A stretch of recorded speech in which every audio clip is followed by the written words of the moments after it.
Bismillahirrahmanirrahim. Assalamualaikum warahmatullahi wabarakatuh. Perkenalkan, nama saya Muhammad Rizky Wasalama dengan NIM 4424200021. Pada kesempatan kali ini, saya akan menjelaskan materi tentang utilitas pabrik. Dengan pengertiannya, sebuah pabrik mempunyai dua sistem proses utama, yaitu proses pereaksian dan proses pemisahan dan pemurnian. Kedua sistem tersebut membutuhkan kondisi operasi pada suhu dan tekanan tertentu. Dalam pabrik, panas biasanya disimpan dalam fluida yang dijaga pada suhu dan tekanan tertentu. Selanjutnya, unit utilitas adalah penghasil penyedia bahan-bahan pembantu maupun energi yang dibutuhkan oleh pabrik. Yang pertama ada air bersih, yang kedua ada uap pabrik, ketiga air pendingin dan air demin. Yang pertama, unit penyedia listrik. Dalam masyarakat modern yang industri dan perekonomiannya yang maju, tenaga listrik memegang peranan yang sangat menentukan. Sulit dibayangkan sebuah pabrik tanpa pemakaian tenaga listrik. Karena untuk menggerakkan beberapa alat misalnya dibutuhkan motor listrik. Dan motor-motor listrik yang dipakai pada berbagai alat semuanya membutuhkan listrik sebagai tenaga penggerak. Lalu ada unit penyediaan air. Kebutuhan air pada umumnya dan air pengisi ketel khususnya pada industri-industri yang menggunakan tenaga uap adalah suatu hal yang amat perlu mendapatkan perhatian. Pada pabrik-pabrik di mana uap atau steam merupakan sumber tenaga atau sebagai tenaga penggerak dan sekaligus juga merupakan sumber panas dipakai pada pemanasan, penguapan, dan pengkristalan. Lalu ada macam-macam air pengisi ketel. Yang pertama, sumber-sumber air pengisi ketel.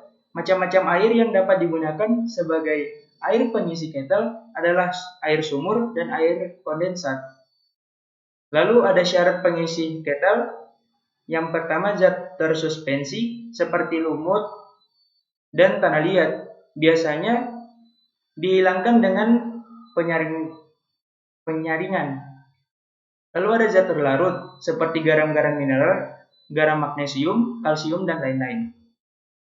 Lalu ada pengolahan air terbagi beberapa cara. Yang pertama, pelunakan atau softening, pemurnian atau purification, klasifikasi, classification, dan pengendapan. Lalu ada unit pengendapan uap. Yang pertama ketel uap, pemeriksaan ketel, perawatan boiler dan pemanas fluida termis. Lalu ada peningkatan steam dan air panas boiler. Lalu ada macam-macam bahan bakar. Beberapa macam bahan bakar yang dikenal adalah yang pertama bahan bakar fosil seperti batu bara, minyak bumi, dan gas bumi. Lalu ada bahan bakar nuklir seperti uranium dan plutonium. Lalu ada bahan bakar lain seperti sisa tumbuhan, minyak nabati, minyak hewani. Bahan bakar konvensional ditinjau dari keadaan dan wujudnya. Yang pertama itu ada padat, cair, maupun gas. Lalu spesifikasi bahan bakar.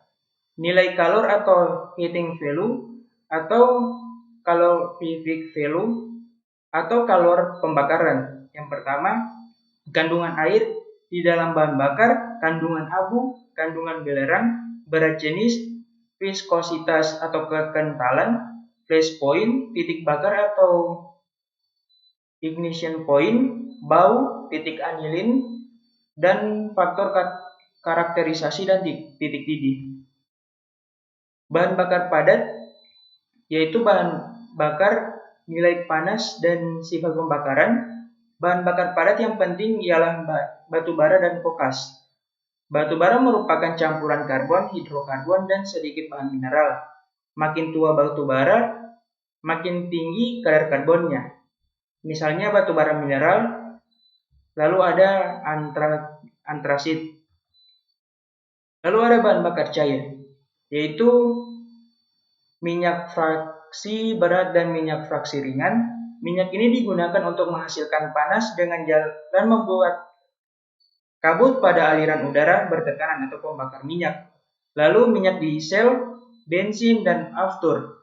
Bahan bakar ini digunakan untuk menghasilkan energi mekanik pada motor bakar dan motor turbo. Lalu ada bahan bakar gas. Yang termasuk dalam jenis bahan bakar gas adalah gas bumi, gas kota yang dibuat dari batu bara, propana, butana, asetilina, hidrogen, dan sebagainya. Bahan bakar tersebut sebagian besar digunakan untuk menghasilkan panas atau dengan kata lain memanaskan ruang, pengelasan, lalu ada pelelehan logam. Baik, sekian presentasi dari saya. Lebih dan kurangnya saya memohonkan maaf. Wabillahi taufiq wal hidayah. Wassalamualaikum warahmatullahi wabarakatuh.